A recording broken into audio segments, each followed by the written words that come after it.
Bapak, ibu-ibu, saudara-saudara kaum muslimin rahimakumullah. Di dalam kehidupan kita sebagai seorang muslim, minimal 5 kali dalam sehari semalam kita mendengar seruan untuk mendirikan solat yang disebut azan.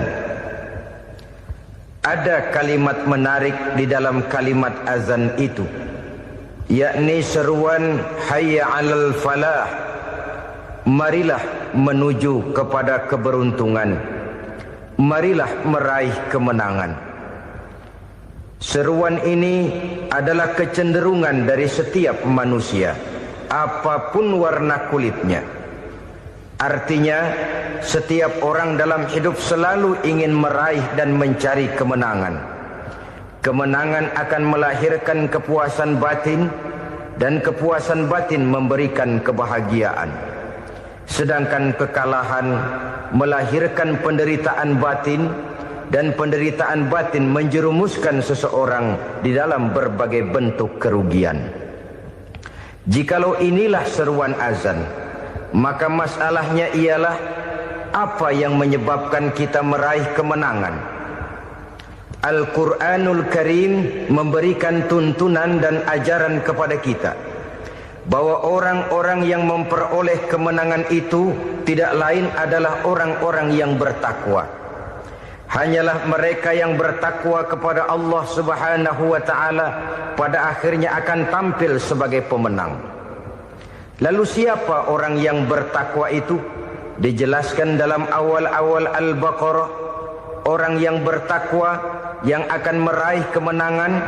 Pertama, allazina yu'minuna bil ghaib, yaitu orang-orang yang beriman kepada yang gaib, percaya bahwa ada alam yang gaib, alam yang abstrak, alam yang tidak bisa dijangkau oleh salah satu daripada panca indera kita. Mereka percaya dan beriman kepada adanya malaikat, beriman kepada adanya iblis dan jin, beriman kepada adanya alam kubur, beriman kepada adanya alam mahsyar, beriman kepada adanya alam akhirat, beriman kepada adanya surga dan neraka. Beriman bukan cuma sekedar beriman dalam ucapan bibir saja, tetapi beriman yang nilai iman itu mampu mewarnai gerak dan gaya hidupnya. Iman yang meresap sampai ke tulang sumsum, kemudian memberikan dampak positif di dalam kehidupan manusia. Alam, kita tahu, adalah sesuatu yang selain Allah, dan Allah bukanlah alam. Apapun namanya selain daripada Allah, itu adalah alam. Alam pada hakikatnya terbagi menjadi dua. Ada alam syahadah, alam nyata, alam konkret, alam yang bisa dijangkau oleh salah satu indera kita. Kemudian ada alam ghaib, alam yang tidak bisa dijangkau oleh panca indera kita, alam metafisika, alam abstrak, alam yang wajib kita imani keberadaannya. Kita percaya bahwa malaikat itu ada. Kita percaya kepada jin, bahwa jin itu ada. Kita percaya kepada adanya iblis dan setan. Bukan percaya kepada iblis dan setannya, percaya bahwa iblis dan setan itu ada. Itu termasuk salah satu daripada sifat orang yang bertakwa kepada Allah. Saudara-saudara kaum muslimin rahimakumullah, kecenderungan pembangunan yang lebih bersifat materialistis biasanya menggeser aspek kehidupan rohani. Orang berpikir empiri, dan dalam pola pikir yang demikian, maka alam gaib tidak lagi mendapat perhatian. Aspek kehidupan yang bersifat rohaniah malah mulai ditinggalkan. Akibatnya terjadilah kepincangan di dalam kehidupan kita. Pernah ada satu pengalaman pribadi dalam perjalanan kembali ke tanah air. Dalam pesawat di sebelah kanan saya duduklah seorang Jerman namanya Heiner Simonsen. Iseng saya ajak kenalan, saya ajak ngobrol, saya tanya dia. Saya bilang, Mas Heiner ini,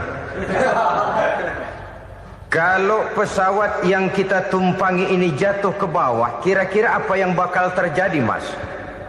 Dia bilang, kita semua akan mati. Begitu? Iya. Oke. Apa itu mati? Tanya saya. Dia bilang, untuk tahu apa itu mati, kita harus tahu lebih dahulu apa itu hidup. Saya pikir nih bule bisa ngomong juga. Baiklah kata saya. Apa hidup menurut Anda itu? Oh, hidup itu dia bilang, kalau seluruh anggota badan kita bekerja secara normal, paru-paru memompa darah secara normal, jantung berdetak secara normal, sel-sel tubuh bekerja secara fit, dan organisme tubuh hanya mau bekerja secara normal, dia bilang, kalau kita memberi makan yang cukup, menu yang teratur, dan gizi yang lengkap. Saya bilang, kesimpulannya apa, Ner? Dia jawab, hidup adalah dari tangan ke mulut. Life is from the hand to the mouth, kata dia. Hidup adalah dari tangan ke mulut. Jadi masalah hidup tidak lebih daripada masalah isi perut. Orang pergi pagi, pulang sore, peras keringat, banting tulang, perut yang dibelain. Saya bilang, you are wrong. Sampean salah, Ner. Kamu orang Islam bukan? Bukan. Pantes. Kenapa saya salah? Dia bilang, ya jelas salah. Salahnya di mana? Kamu ini manusia. Kalau hidup cuma dari tangan ke mulut, saya bilang, kambing di kampung saya juga begitu pikirannya, Ner. Itu kambing di kampung saya, asal perutnya kenyang, sudah hidup dia. Perkara besok bagaimana, lusa prospeknya macam mana, bulan depan ada apa, kambing nggak pernah mikir. Di kampung saya kambing juga pikirannya begitu. Kamu Kristen ya? Tadinya. Loh kok tadinya, lalu apa sekarang kamu ini? Dia bilang, sekarang saya netral. Saya tidak beragama, tapi saya percaya kepada Tuhan sebagai pencipta alam. Saya ingat benar dia bilang, I haven't any religious, but I believe to God as the creator of the world. Kenapa bisa netral begitu, Ner? Habis saya bingung katanya. Islam bilang Islam baik, Kristen bilang Kristen baik, Hindu Buddha bilang Hindu Buddha baik, semua agama baik. Saya netral sekalian, nggak beragama. Yang penting saya percaya kepada Tuhan. Saya bilang, Ner, kamu ini kayak orang mau beli celana, lalu bingung. Yang satu bilang Levi's bagus, yang satu bilang Blue Jean hebat, yang satu bilang Wool England hebat. Celana ini hebat, celana itu bagus, celana ini hebat. Semua celana bagus, kamu bingung. Akhirnya netral, tidak pakai celana. Itu juga salah. Saya pikir-pikir, kemudian saya melihat bahwa dua pola berpikir Heiner ini nampaknya sudah mulai menggejala di lingkungan masyarakat bangsa kita. Disadari atau tidak, secara jujur kita harus berkata, dua pola pemikiran Heiner ini mulai berkembang di tengah masyarakat bangsa kita. Pertama, pola pikir materialisme.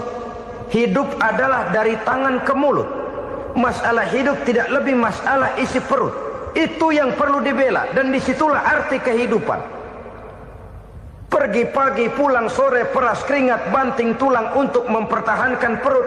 Kalau sudah kemari cara orang berpikir, maka buat apa percaya kepada yang gaib? Untuk apa sholat? Untuk apa puasa? Untuk apa zakat? Untuk apa menghadiri majelis taklim? Tanpa kepercayaan kepada yang gaib, hidup berjalan menurut alur empiris dan materialis. Kalau sudah ke sana cara orang berpikir, biasanya orang lalu cenderung menghalalkan segala cara. Hanyalah orang yang percaya bahwa akhirat ada. Hanyalah orang yang percaya bahwa alam kubur itu ada. hanyalah orang yang percaya bahwa malaikat itu ada, hidupnya akan lebih terarah dan terkendali. Karena kepercayaan kepada yang gaib, yang merupakan fase daripada kehidupan setelah hidup yang sekarang ini, mewarnai gerak pribadi seseorang di dalam dia melakukan kegiatan hidupnya. Pola berpikir materialisme, disadari atau tidak, mulai menggejala di lingkungan masyarakat bangsa kita. Hidup tidak lebih dari urusan tangan ke mulut, mulut ke tangan, tangan ke mulut. Asal perut sudah kenyang, hiduplah sudah. Perkara bagaimana prospek hari yang akan datang, bagaimana akhirat, tidak jadi persoalan. Ini yang oleh Nabi diperingatkan, ad-dunya sijnul mu'min wa jannatul kafir. Dunia adalah penjara bagi orang beriman dan surga bagi orang kafir.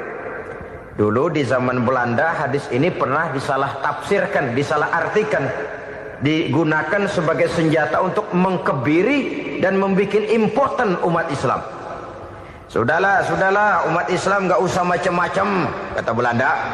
Dunia ini kan penjara buat orang Islam, surga buat orang kafir. Di penjara jangan bertingkah.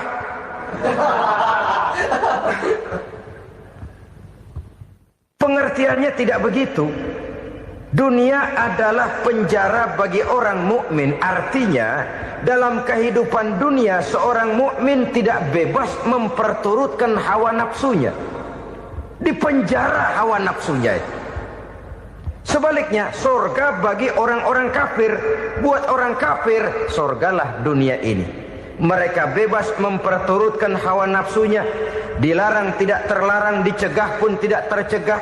Mereka hidup menurut alur bisikan nafsu mereka sendiri. Kemudian bila ajal datang, maut merenggut nyawa, selesailah surganya sampai di situ.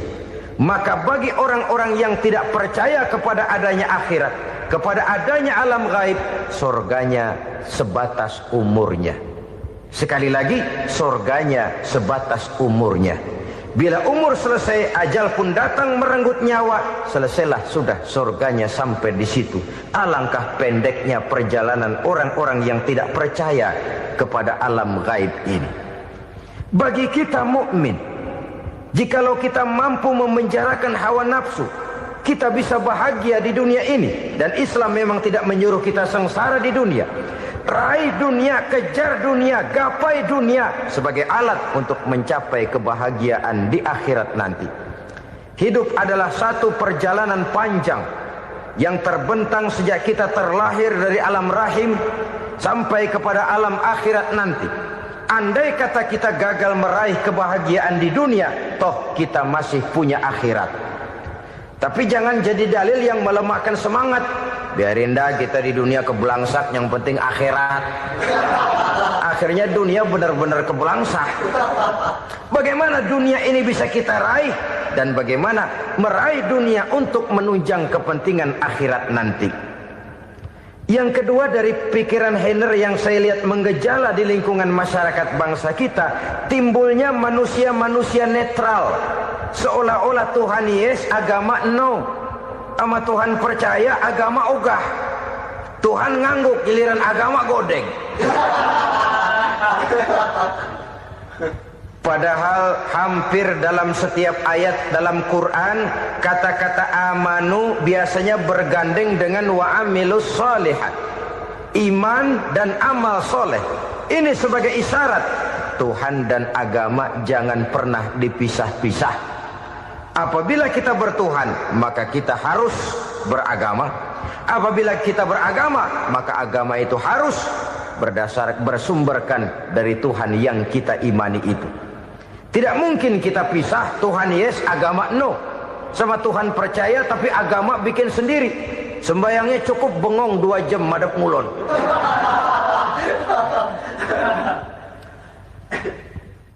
Saudara-saudara kaum muslimin rahimakumullah.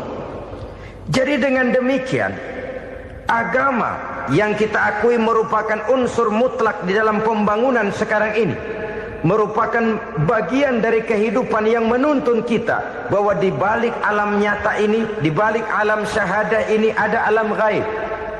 Dan mudabbir, murabbi yang mengatur, yang menguasai, yang memelihara, baik dia alam nyata, baik dia alam gaib, tidak lain adalah Allah Subhanahu wa ta'ala. Di sana ada satu super power, satu maha kekuatan yang kita perlu bersandar kepadanya. Sebagai makhluk nyata yang hidup di alam nyata, berbuatlah secara nyata sebagaimana harusnya kita berbuat. Karena Islam jelas bukan agamanya orang pemalas. Islam jelas bukan agamanya orang yang mengajarkan setelah selesai sholat boleh duduk, nggelenggem ayam-ayam, ndelohom, menghitung bintang di langit sambil menunggu keajaiban. Tidak. Islam adalah agama yang mengajarkan apabila sholat sudah selesai kamu kerjakan, bertebaranlah di permukaan bumi, cari karunia Tuhanmu. Jangan hidup berpangku tangan menunggu keajaiban. Karena hidup bukan undian. Jangan berharap untung besar tanpa mau peras keringat. Tapi di sebalik itu toh kita juga harus yakin bahwa di sisi usaha nyata yang kita lakukan ada satu super power, satu maha kekuatan gaib yang menentukan berhasil dan tidaknya usaha kita. Kepercayaan kepada hal semacam inilah yang mendorong kita untuk mempunyai sandaran vertikal, agar jikalau usaha ini berhasil, kita tidak lupa diri dan lupa daratan. Jikalau usaha ini gagal, kita tidak putus asa dan buruk sangka, tidak cupik pandangan dan sempit hati, tapi mampu melihat persoalan dengan kacamata putih sambil husnuzon kepada Allah Subhanahu wa ta'ala. Kita percaya malaikat itu ada. Ada yang namanya Raqib dan Atid, mengawasi gerak hidup kita sampai kepada gerak hati kita. Ini memberikan sugesti agar kita berhati-hati. Tidak sejengkal tanah pun kita bisa berlindung dari pengawasan Raqib dan Atid. Ada Munkar Nakir yang akan menyoal kita di alam kubur. Ada malaikat Malik, penjaga neraka. Ada malaikat Ridwan yang menjaga surga. Kita percaya kepada adanya jin, kita percaya kepada adanya setan, iblis. Percaya kepada adanya, bukan mempercayai si setan, si iblis lalu menjadikannya sebagai teman. Tidak. Percaya bahwa mereka itu ada dan merupakan makhluk Allah yang gaib, yang diciptakan Allah Azza wa Jalla. Kepercayaan kepada alam gaib memberikan motivasi terhadap gerak lahir manusia, sehingga dengan motivasi kepercayaan kepada yang gaib, gerak lahir jadi lebih terarah, jadi lebih terpelihara. Pernah seseorang bertanya, "Pak, apakah adanya akhirat bisa dibuktikan secara ilmiah?" Saya bilang tidak bisa, tidak bisa. Kenapa? Karena yang berangkat nggak pernah pulang kembali lagi. Kalau dia pulang kemari bisa kita tanya bagaimana enak di sono. Cuma secara moral saya katakan, lebih beruntung orang yang percaya kepada akhirat daripada yang tidak. Sekarang saudara percaya akhirat ada, lalu saudara baik-baik di dunia, sholat, puasa, zakat, menolong orang lain, menebarkan kebajikan. Saudara mati, andai kata akhirat tidak ada, toh dalam hidup saudara sudah berbuat baik. Paling tidak nama saudara akan dikenang sebagai orang baik. Sebaliknya, saudara percaya, kata saya, bahwa akhirat tidak ada, lalu hidup semau-maunya, tenggelam dalam maksiat dan munkarat, menentang Allah, tidak mau ruku dan sujud. Lalu saudara mati, kemudian akhirat ada. Ayo, mau apa? Bekal tidak punya. Jadi secara moral lebih beruntung orang yang percaya kepada adanya akhirat daripada yang tidak percaya. Dan itu alam gaib yang tidak bisa dibuktikan secara eksat. Jangankan untuk membuktikan seperti itu, dalam kehidupan sehari-hari saja yang kita rasakan tidak selalu berbentuk toh. Angin, bagaimana sih bentuknya angin? Kita tidak tahu. Merah, buktinya kalau dikerok merah. Yang merah itu kulit, yang kulit kita bukan anginnya. Sakit, rasa sakit itu ada, tapi bagaimana bentuk sakit? Kita nggak pernah tahu. Kalau kita makan cabai pedas, bagaimana bentuk pedas itu tidak ada, tapi rasa ada. Bentuk pedas hijau, cabenya bukan pedasnya. Tidak semua yang kita rasakan bisa kita gambarkan dalam bentuk yang konkret. Oleh karena itu, sekali lagi bahwa kepercayaan kepada alam yang gaib mampu memberikan satu sugesti yang menata kehidupan seseorang lebih lurus, lebih terarah, dan lebih terkendali. Maka wajar kalau kepercayaan kepada yang gaib mengantarkan seseorang untuk meraih kemenangan. Kenapa? Dia percaya kepada yang gaib, bahwa akhirat ada, bahwa alam kubur ada, bahwa pertanggungan jawab itu ada. Maka dia lalu tidak hidup saenae udele dewe gitu loh. Tidak hidup menurut seleranya sendiri, terarah, teratur. Ini cirinya yang pertama. Orang bertakwa yang akan meraih kemenangan, mereka beriman, mereka percaya kepada yang gaib. Bahkan hal-hal konkret saja selalu berangkat dari yang gaib. Saudara-saudara, para remaja, para pemuda sekarang ini tidak pernah tahu toh siapa yang akan jadi teman hidup saudara. Kita bisa saja ngerancang, mentargetkan, tapi toh akhirnya yang namanya jodoh bukan kekuasaan kita. Rezeki di luar kemampuan kita. Begitu juga ajal. Maut, jodoh, ajal adalah contoh-contoh konkret bahwa pada akhirnya yang gaiblah yang menentukan. Bertahun-tahun ngelancong, emang jodoh seret, nggak jadi.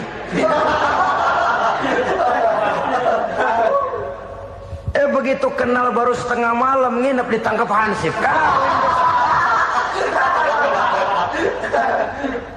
Hal-hal semacam itu kadang-kadang kita berpikir suuzon, gilet, perempuannya cakep banget, lakinya rebek amat.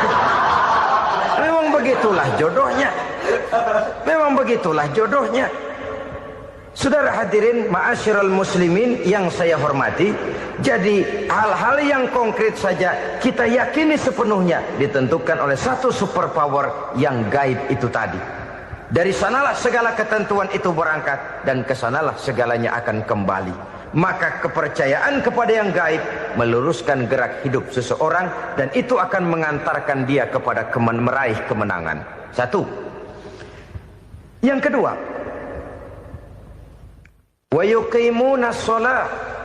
Orang bertakwa yang akan meraih kemenangan itu adalah orang-orang yang mendirikan sholat.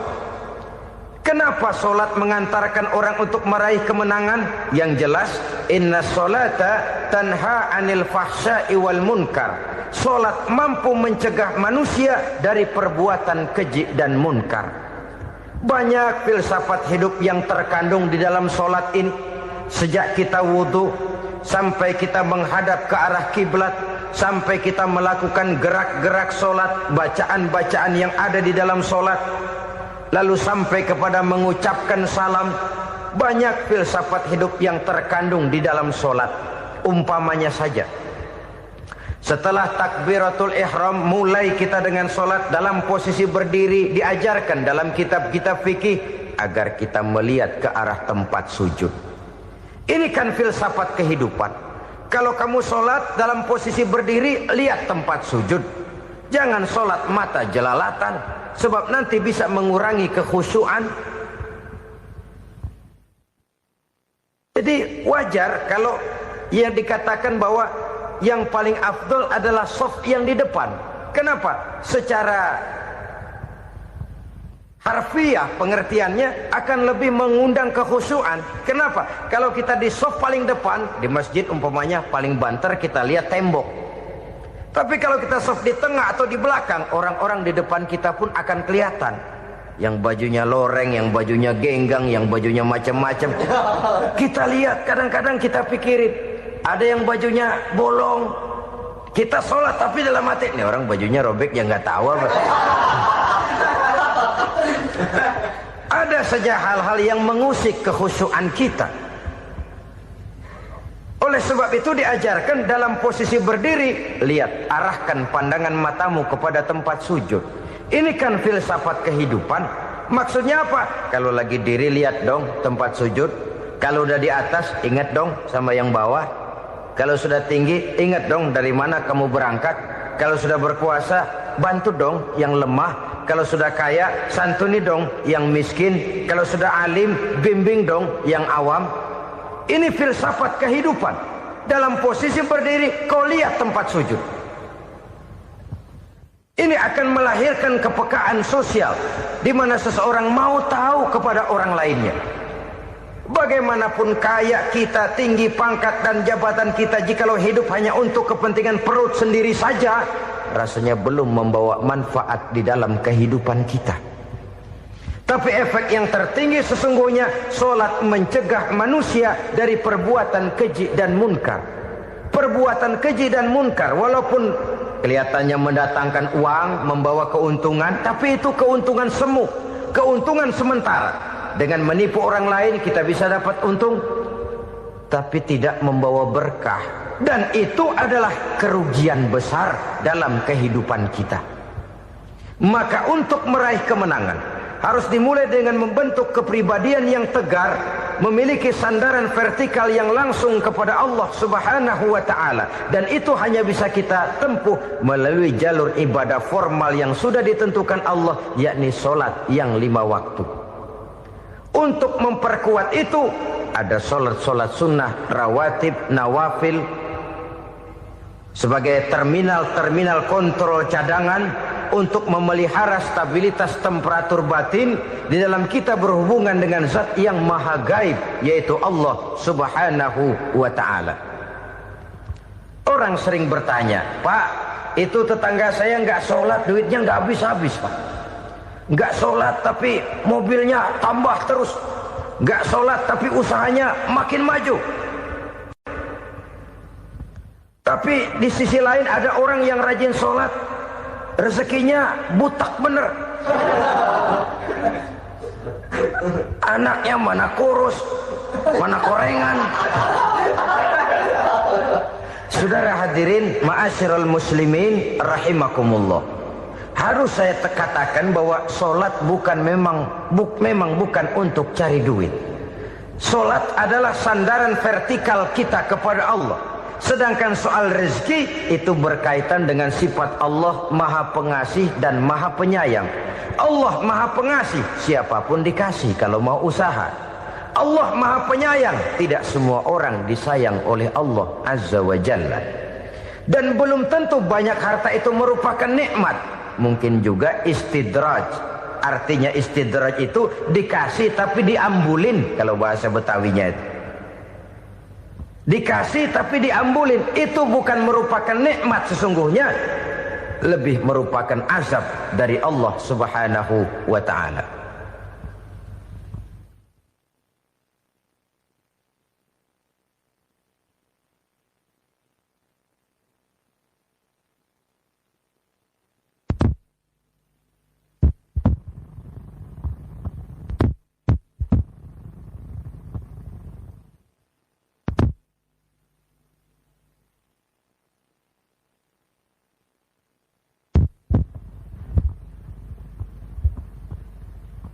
Agama mempunyai sistem solat, dan kita umat Islam telah dituntun oleh Allah Subhanahu wa ta'ala yang wajibnya 5 kali dalam sehari semalam mendirikan solat, dan itu tentu berada dalam jangkauan kemampuan manusia. Pada awalnya barangkali kita memang merasa solat itu satu kewajiban, tapi semakin kita hayati makna, manfaat dan filsafat yang terkandung di dalam ajaran solat, semakin sampai kita kepada keyakinan bahwa solat adalah keperluan kita. Sehingga pada waktu tertentu dinilai puncaknya, kita tidak lagi akan berkata saya wajib solat, tapi kita akan berkata saya perlu solat. Kalau kita sudah merasakan itu adalah keperluan kita, nah di sanalah kita baru akan merasakan ruginya kalau hal itu tidak kita laksanakan. Sepanjang kita masih berkata saya wajib sholat, kita akan lebih merasakan dia sebagai beban ketimbang sebagai keperluan. Yang jelas Allah tidak memerlukan ibadah yang kita laksanakan ini. Dengan kata lain, andai kata satu dunia penuh ini orang tidak ada yang sholat satu pun, Allah tidak akan turun dari jabatan Tuhan. Jangan lalu berpikir kalau kita ngambek se-RW kagak sembahyang Tuhan tekor kali ini ya. Tentu tidak.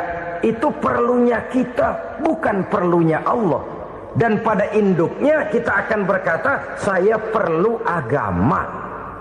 Kalau secara induk kita sudah memerlukan agama, maka konsep-konsep yang ada di dalam ajaran agama itu pun adalah juga merupakan keperluan kita. Baik dia bernama sholat, baik dia bernama puasa, baik dia bernama zakat, baik dia bernama haji, seluruhnya adalah keperluan kita. Dan sesuatu yang kita perlukan apabila tidak kita laksanakan akan melahirkan kerugian di dalam kehidupan.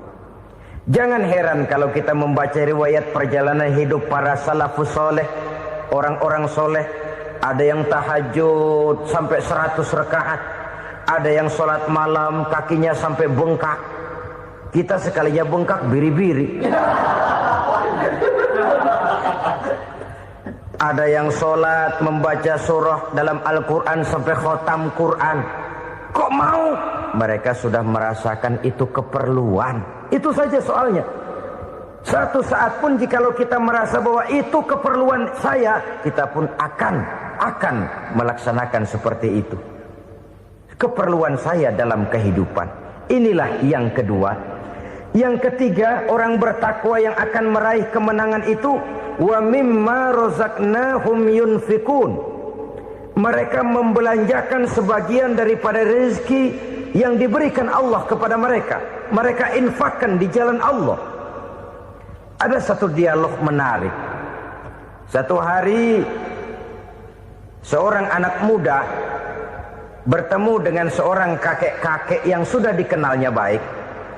Bertanyalah anak muda ini, "Kek, umur kakek berapa tahun?" 15 tahun, kata si kakek. "Anak kakek berapa orang?" 1. "Harta kakek berapa banyak?" 15 juta. Si anak muda ini bengong. Lalu protes, "Kok kakek bohongin saya?" "Kenapa?" "Saya tahu umur kakek 70 tahun. Kenapa ngaku 15? Saya tahu anak kakek 5. Kenapa bilang 1? Saya tahu kakek miliuner. Miliaran uang kakek. Kenapa ngaku cuma 15 juta? "Begini," kata si kakek tadi. "Benar, umur saya 70 tahun. Tapi dari umur yang 70 tahun itu baru 15 tahun terakhir ini saya merasakan ibadah kepada Allah. Meninggalkan maksiat, jauh dari segala macam munkarat. Maka yang 15 tahun inilah yang benar-benar saya rasakan sebagai umur saya. Benar anak saya 5, tapi yang 4 susah diatur. Cuman 1 rasanya nih yang bakal jadi si buah hati belahan jantung pelanjut cerita penerus sejarah. Cuma 1 ini yang saya harapkan, yang akan jadi anak soleh, yang akan membuat saya menerima pensiunan pahala. Kalau yang 4 apek dah, nggak ada harapan. Yang 1 nyekek botol melulu." Oh begitu, iya. Lalu kenapa kakek bilang harta kakek cuma 15 juta padahal saya tahu kakek uangnya miliaran, depositonya banyak? Ya karena 15 juta itulah yang saya ingat yang pernah saya belanjakan di jalan Allah. Saya merasa itulah harta saya yang sebenarnya. Yang miliaran yang saya simpan di bank kelak, kalau satu saat saya mati, akan jadi rebutan di antara anak-anak saya. Iya kalau anak saya soleh kayak yang 1 ini. Kalau yang 4 tadi udah tulen dia bakal berantem dah berebut tuh. Jadi 15 juta yang saya belanjakan di jalan Allah inilah yang saya merasakan benar-benar harta saya yang sesungguhnya. Dialog ini patut menjadi bahan renungan kita bersama. Diberikan kita umur 40, 50, 60, 70, 80. Berapa tahun dari umur yang diberikan itu yang jalan mulus, yang kita gunakan untuk melaksanakan ibadah? Banyak harta kita simpan di bank, di lemari, di dompet, di tas. Tapi berapa yang sudah kita depositokan di jalan Allah yang akan menemani kita di hari kita kembali nanti? Maka orang bertakwa yang akan meraih kemenangan, wa mimma razaqnahum yunfikun, mereka membelanjakan sebagian dari rezeki yang diberikan Allah di jalan Allah Subhanahu wa ta'ala. Ma'asyiral muslimin rahimakumullah. Zahirnya memang kita memberikan kepada orang lain, tapi hakikatnya kita menyimpan untuk diri kita sendiri. Kita memberikan kepada yatim piatu 25.000. Zahirnya kita memberikan si yatim, hakikatnya kan kita cuma nyimpan. Saya berikan, titip kepadamu, ini untuk saya di akhirat. Kau boleh belikan baju, kau boleh belikan untukmu makan, kau boleh bayarkan sekolahmu. Ini untuk saya. Hakikatnya kita nyumbang masjid 1 juta, zahirnya kita berikan kepada panitia masjid, tapi hakikatnya kan cuma titip. Titip 1 juta ya, untuk saya di alam kubur nanti. Silakan kau boleh belikan semen, ini uang, belikan besi, belikan pasir. Saya cuma sekedar titip untuk kepentingan saya. Hakikatnya kita cuma sekedar menitip. Sebagaimanapun pada hakikatnya, apapun yang kita miliki dalam kehidupan kan cuma sekedar hak guna pakai, bukan hak milik mutlak. Harta kita, rumah kita, kendaraan kita, kebun kita, pabrik kita, hak guna pakai saja. Hak milik mutlak cuma untuk Allah Subhanahu wa ta'ala. Saudara-saudara kaum muslimin rahimakumullah. Ini yang ketiga. Kemudian yang keempat, orang-orang bertakwa yang akan meraih kemenangan, allazina yu'minuna bima unzila ilaika. Mereka yang beriman, mereka yang percaya kepada apa yang telah diturunkan kepadamu Muhammad, ay Al-Quran, yakni Al-Quranul Karim. Setelah percaya kepada yang gaib, mendirikan solat, kemudian menginfakkan sebagian dari rezeki yang diberikan Allah, mereka juga lalu percaya kepada yang diturunkan terhadap Nabi, yaitu tidak lain Al-Quranul Karim. Sekali lagi di sini, percaya bukan hanya sekedar percaya saja, tetapi percaya lalu menjadikan Al-Quran itu sebagai pedoman hidup. Sebab memang Al-Quran itu adalah GBHM, garis-garis besar haluan muslim. Apa yang harus kita lakukan, apa yang harus tidak kita lakukan, bagaimana mestinya kita bertingkah laku dan berbuat, seluruhnya tercantum di dalam Al-Quranul Karim. Itu sebabnya ketika satu hari Aisyah ditanya bagaimana akhlak Rasul, beliau menjawab, kana Rasulullah sallallahu alaihi wasallam khuluquhul Quran. Akhlak daripada Rasulullah tidak lain adalah Al-Quran. Jawaban simpel ini memberikan gambaran bahwa keseluruhan daripada konsepsi Quran sudah diterjemahkan dalam kehidupan Rasulullah sallallahu alaihi wasallam.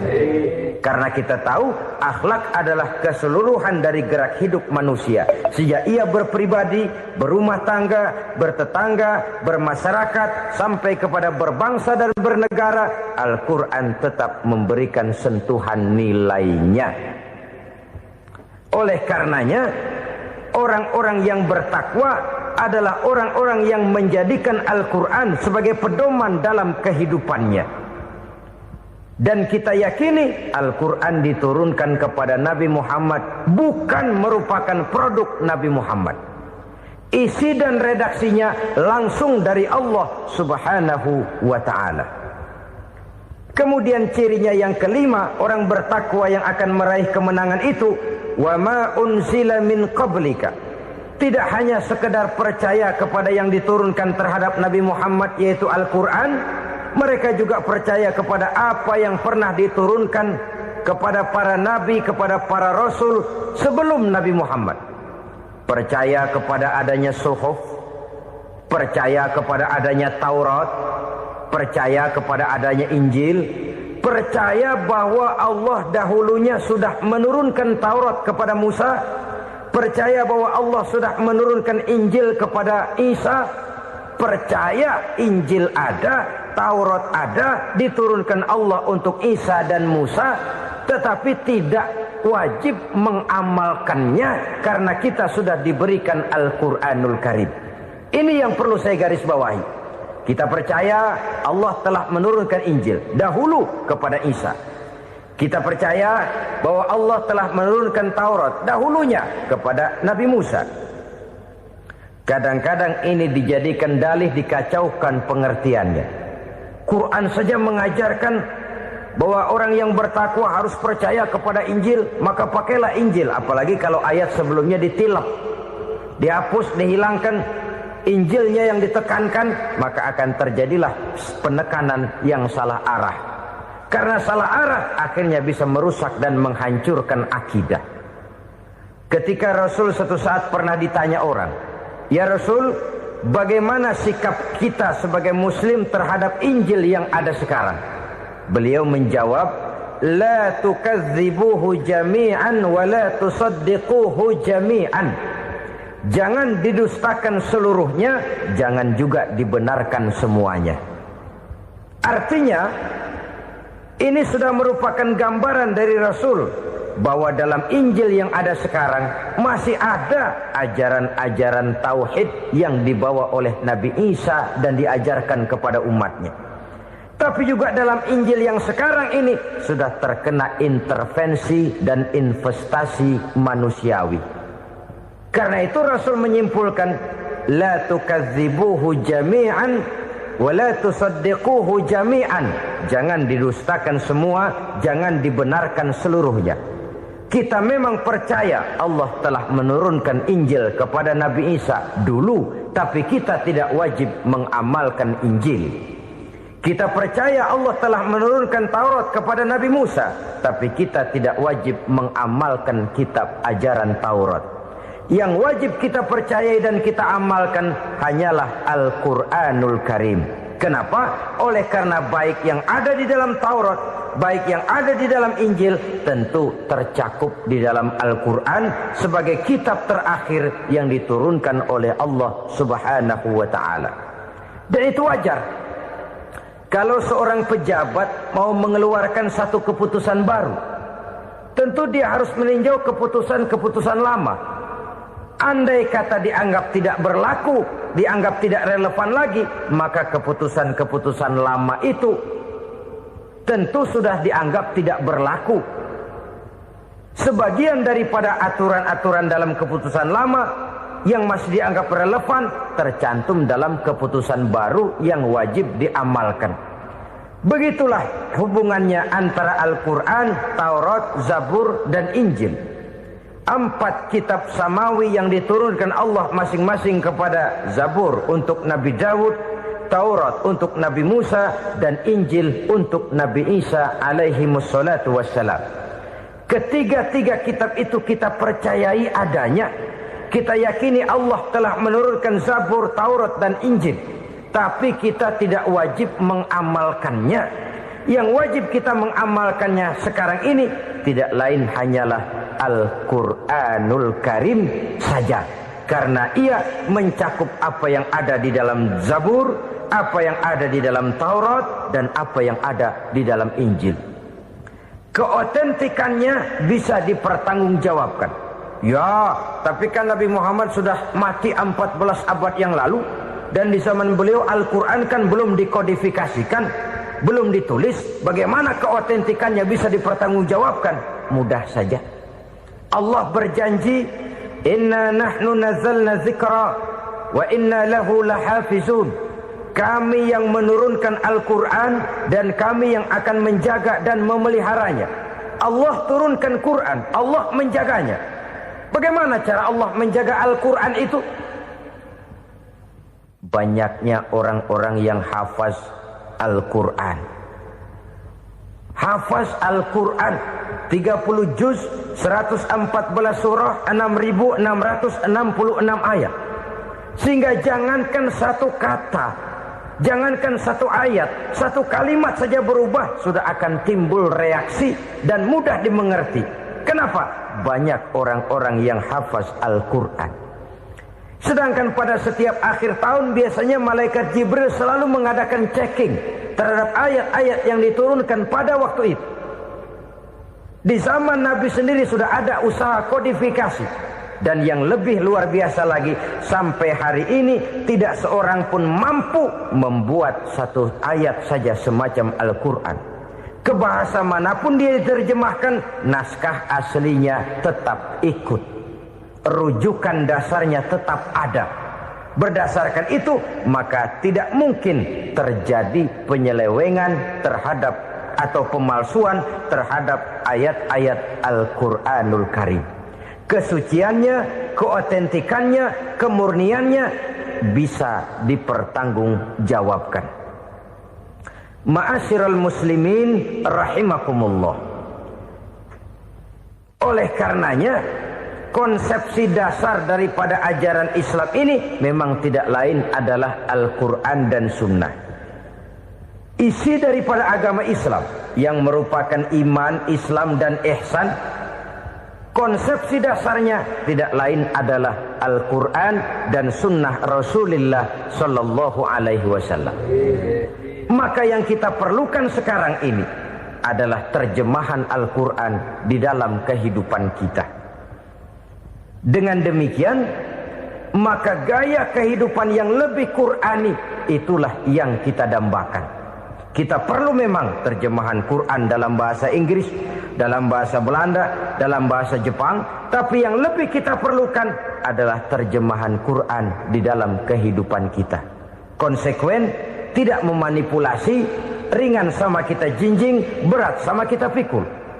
Jangan kalau lempengan ayat Quran itu kira-kira enak diamalin, keras teriakan kita.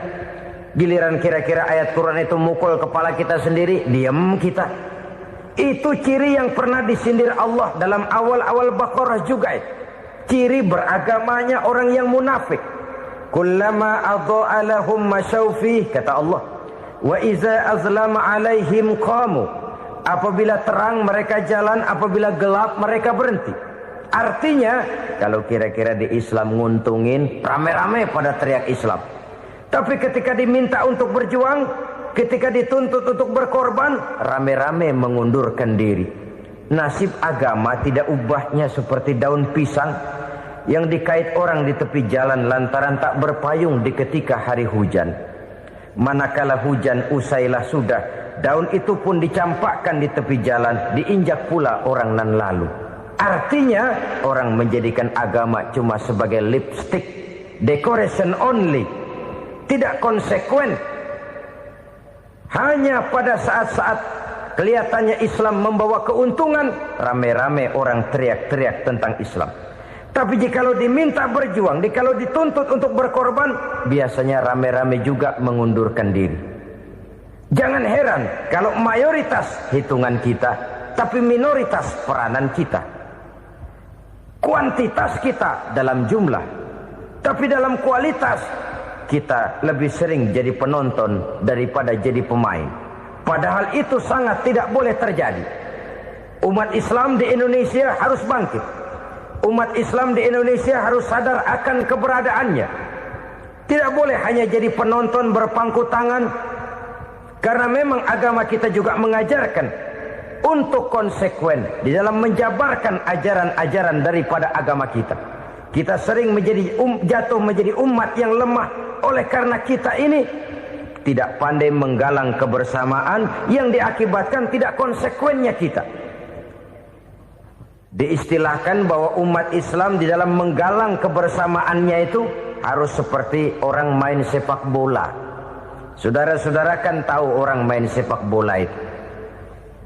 Orang main sepak bola, kalau pertandingan belum dimulai sih silakan saja kumpul di luar lapangan, atur strategi yang baik.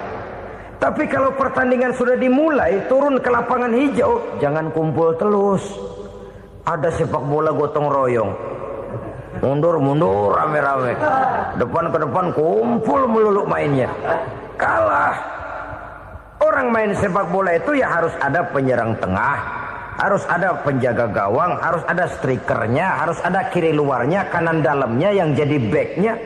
Posisi boleh bermacam-macam, tapi yang penting saling ngoper untuk menggolkan gawang lawan. Begitulah umat Islam ini. Boleh ada yang jadi pejabat, boleh ada yang jadi pengusaha, boleh ada yang jadi petani, silakan ada yang jadi seniman, ada yang jadi penyair, ada yang jadi artis sekalipun. Tapi kalau sudah berhasil menguasai bola, jangan lupa operannya. Operan itu yang langka. Kita ini muslim kadang-kadang kalau sudah memegang menguasai bola, kalau belum mau mampus, belum mau ngoper. Nanti kalau sudah nggak punya bola, baru mau ngoper. Kalau sudah dengar-dengar mau dekat pensiun, baru mau jihad. Baru mau berjuang, baru mau ngurus pesantren. Tanda tangan sudah tidak laku, memo sudah tidak dihargai, baru mau berjuang. Kemarin kemana mas? Kita tidak pandai memanfaatkan posisi. Dengan kata lain, kalau kembali kepada persoalan kita, konsekuensi kita terhadap agama yang kita anut ini belum ideal. Kita masih lebih sering berislam ini pada saat-saat yang menurut perhitungan kita membawa keuntungan. Tapi kalau diminta berjuang, dituntut berkorban, yang itu pun hakikatnya adalah untuk kepentingan kita juga. Allah tidak pernah menuntut kita untuk jihad bagi kepentingan Allah, itu tidak. Berjuang menegakkan agama Allah, apakah untuk kepentingan Allah? Tidak. Untuk kepentingan kita. Sebab nilai-nilai jihad itu pada akhirnya akan membawa kita kepada suatu kebahagiaan. Setidaknya kalau tidak di dunia, tentu di akhirat sebagai syahid. Oleh karena itu, pada bagian akhir ini saya ingin mengajak, marilah kita konsekuen. Sekali kita berkitabkan Al-Quranul Karim, mari dia kita jadikan pedoman. Jangan cuma kita jadikan sebagai penghias dinding, pelengkap rumah, bahwa di rumah kita ada Al-Quran, tapi yang baca kecoa. Habis pada bolong tuh Quran. Yang penting kan punya Quran. Ditaruh di pintu rumah. Biar apa? Biar kuntilanak kagak masuk katanya. Ya apa itu nasib Quran, cuma kerjanya jaga pintu, ngusir kuntilanak, ngusir memedi. Bagaimana kita hidup menurut tuntunan Al-Quran? Kadang-kadang tidak pernah menjadi masalah bagi kita. Maka bagaimanakah Al-Quran akan mungkin membawa keberkahan dalam hidup kalau ajarannya kita injak-injak dalam keseharian kita? Mewujudkan gaya hidup yang lebih Qurani, itulah yang akan kita rintis di dalam kehidupan kita. Bertahap, step by step, menurut kemampuan yang ada pada kita. Jika jalan ini tidak bisa kita selesaikan, percayalah akan ada generasi penerus yang akan melanjutkan usaha dan cita-cita mulia itu. Jadi percaya kepada Taurat, percaya kepada Injil, sekadar percaya Allah dahulunya sudah menurunkan itu. Tapi kita tidak wajib mengamalkannya. Kenapa? Generasi Injil masa berlakunya sudah kedaluarsa. Taurat masa berlakunya sudah kedaluarsa.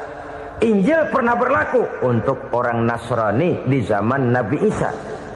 Taurat pernah berlaku untuk orang Yahudi di zaman Nabi Musa.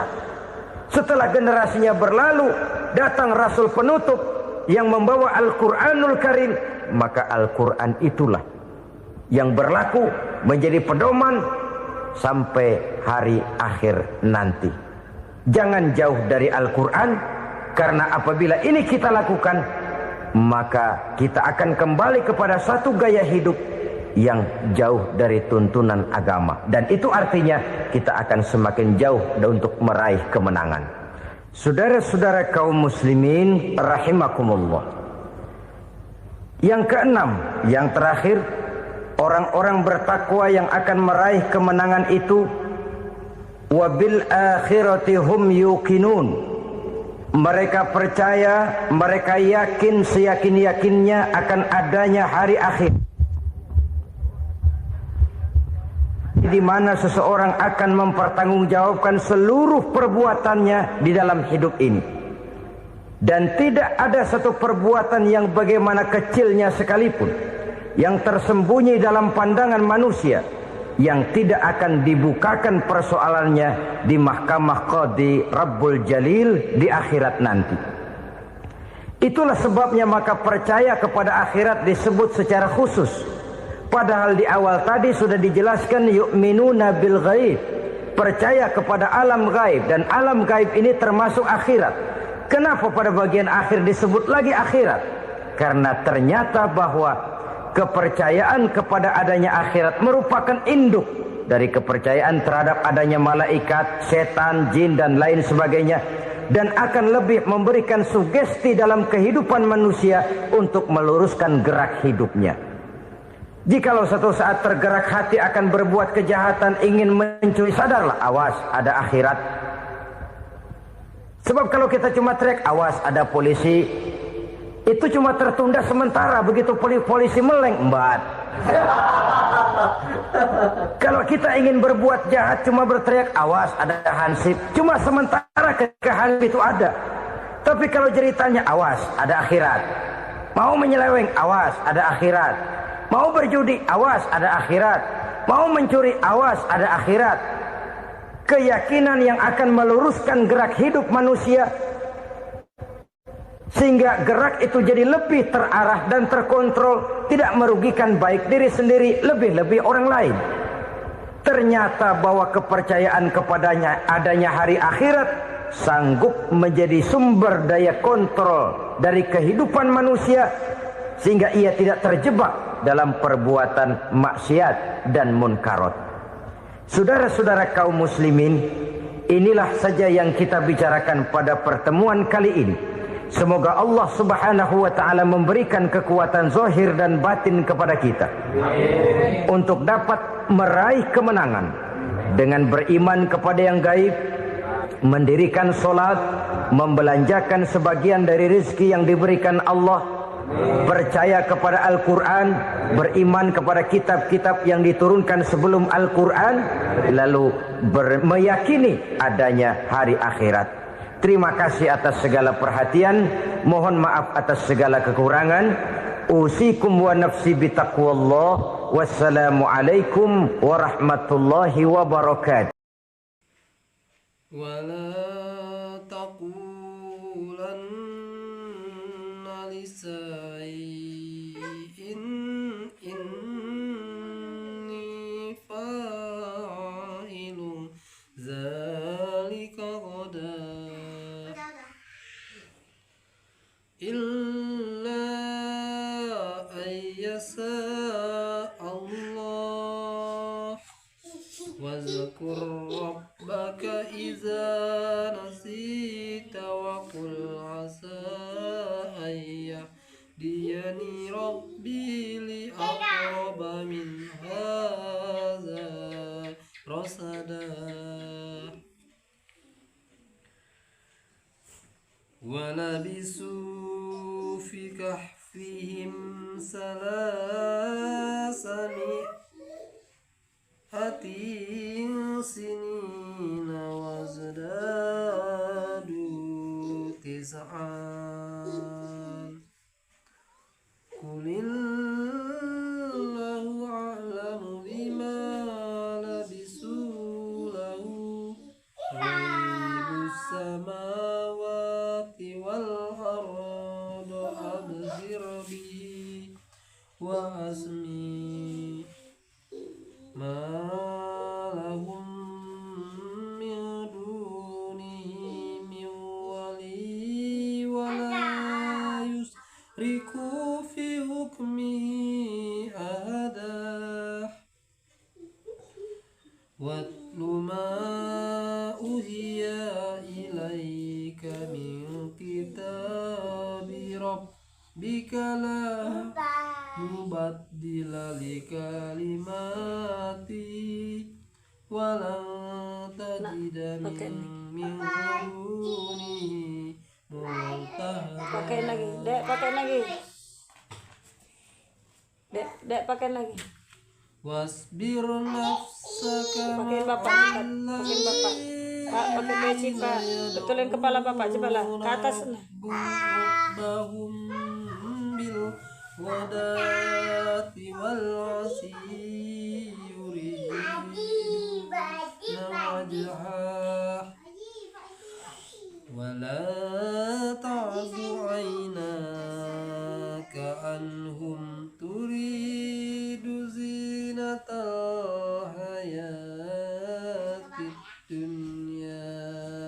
benar, yang benar.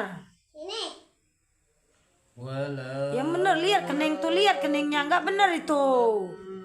Yang benar dari luar dulu, coba dari keluar dulu. Yang benar, dari kening dulu baru ke belakang. Kening dulu baru ke belakang.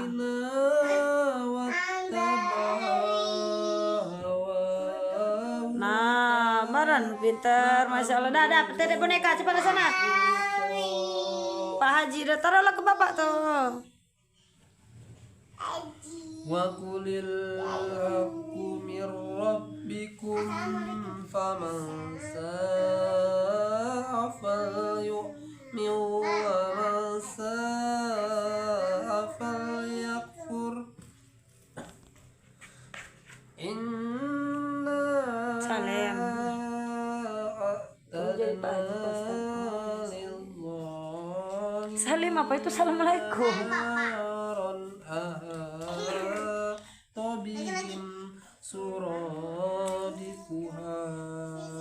Yang benar, dari kepala depan, dari depan dulu.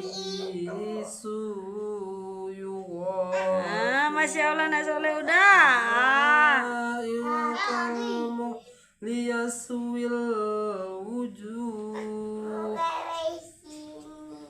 Udah. Dita udah. Dita udah.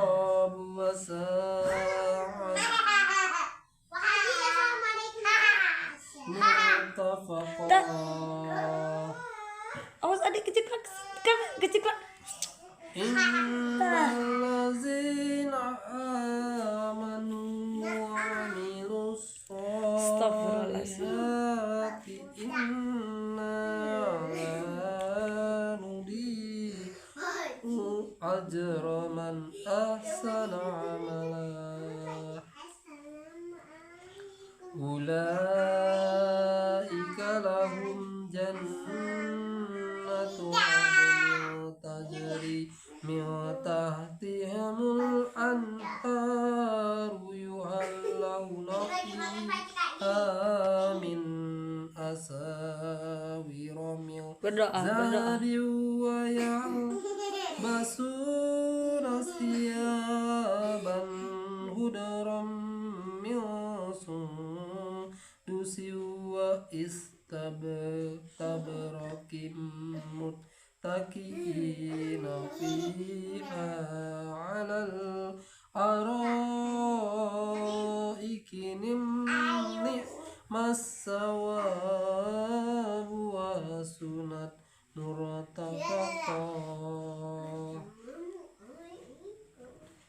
wadrib lahum masalan rajulaini ja'alna li ahadihima jannataini min a'nabi wa hafafnahuma binahli wa ja'alna bainahuma zar'a kiltal jannataini atat ukulaha wa lam tazlim minhu say'ah wa fajjarna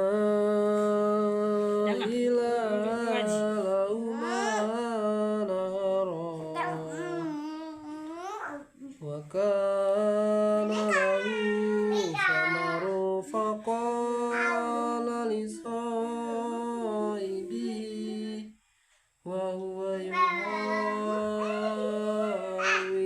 yuhawiruhu ana aksaru minka malan wa a'azzu nafara